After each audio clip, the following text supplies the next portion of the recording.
तेणु अनुसूचित जनजातिर जनकु जदि मुखिया रूपे थोई दिया जाई ओडिशार खनिज संपद को लूट करा जाए ताहले लोकों का आखि गिया देखा जीवो नाही जहां भारतीय जनता पार्टी प्रमाणित करिछि प्रतिपादित करुछि जे जने सेही भली व्यक्ति की मुख्यमंत्री रूपे थोई ओडिशार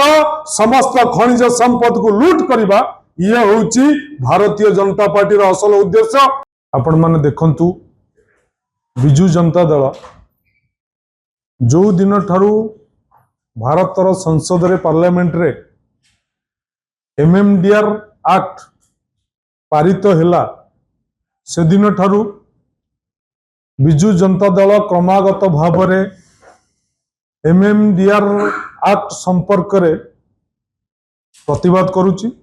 सांबादिक सम्मेलन करुची जन सचेतनता सृष्टि करुची। सर्वोपरि बिजू जनता दल सर्वमान्य नेता नवीन पट्टनायक मान्यवर मुख्यमंत्री की पत्र माध्यम जनइले दाबी कले जो ओडिशा स्वार्थ संबलित प्रसंग जेहेतु ओडिशार स्वार्थ हरण होउची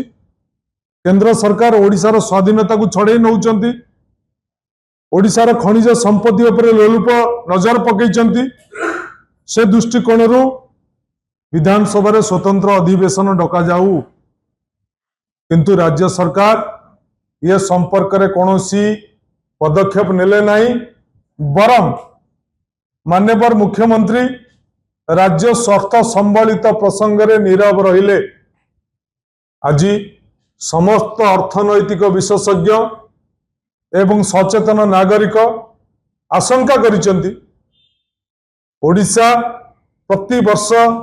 11,000 कोटी रु 15,000 कोटी टंका राजस्व हरैबा सहित दीर्घ दिन 2004 मसीह पूर्वतन मुख्यमंत्री नवीन बाबू को उद्यम रे खनिज संपत्ति अधिकार पर जो लड़ाई चली एवं से लड़ाई रे मान्यवर सुप्रीम कोर्ट रो 9 जन विचारपति जो राय देते ओडिशा स्वार्थ संबलित प्रसंग रे 1 लाख कोटी टंका ओडिशा राजस्व पाइबा कथा ये सरकार सेतिपाई अणदेखा कला सेतिपाई आखि बुझीदेला ओडिशा बाकी पैसा आदाय कला नहीं प्रकारांत रे ओडिशार स्वार्थ को केंद्र नेतृत्व पाद तले समर्पण करदेला। आज ओडिशावासी प्रश्न करने उचित आम पाइलु कौन भारतीय जनता पार्टी सरकार को आनी डबल इंजिन सरकार को आनी आम पाइलु कौन मोर मध्य आज ओडिशावासी की प्रश्न। आज मान्यवर पूर्वतन मुख्यमंत्री बिजू जनता दल सभापति नवीन बाबू जदि मुख्यमंत्री थांते ताहले केंद्र एमएमडीआर एक्ट प्रचलन करि पारथंदा कि यह होउची बिजू जनता दल विशेषत्व। बिजू जनता दल ओडिशावासी स्वार्थ पई ओडिशार स्वार्थ पई लड़ाई करुची करिवो ता छड़ा सरकार परिवर्तन हो गला नुआ मुख्यमंत्री आसिले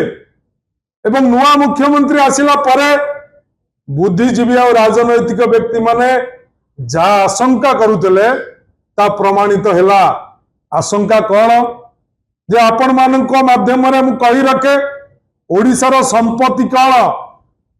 ओडिशार संपत्ति होउची खनिज संपद। खनिज संपद पई बाधक किए खनिज संपद पई बाधक होउची अनुसूचित जनजाति।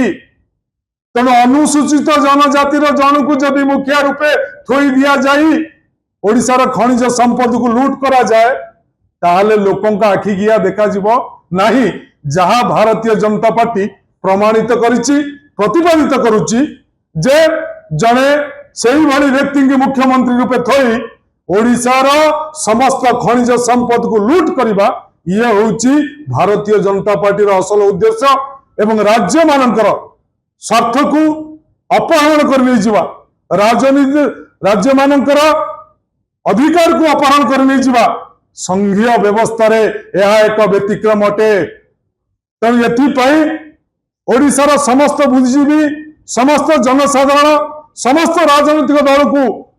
मान्यवर बिजू जनता दल सभापति अपील करिसेंती समस्त एकाठी होबार आवश्यकता अछि एवं ओडिशा स्वार्थ विरुद्ध रे लड़ाई रे समस्ते मिलित भाव रे लड़िबार आवश्यकता अछि नचेत जेन जेड एवं जेन अल्फा जो उत्तराधिकारी पीढ़ी आसवे से पीढ़ी आमको क्षमा देवे नहीं। हे राजनीतिक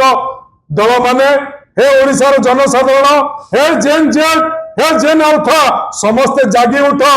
ये केंद्र सरकार ये अन्याय विरुद्ध रे समस्ते एकत्रित भाव में लड़ाई करवा, ओडिशार स्वार्थ को हासिल करवा, यह समस्त लक्ष्य हो।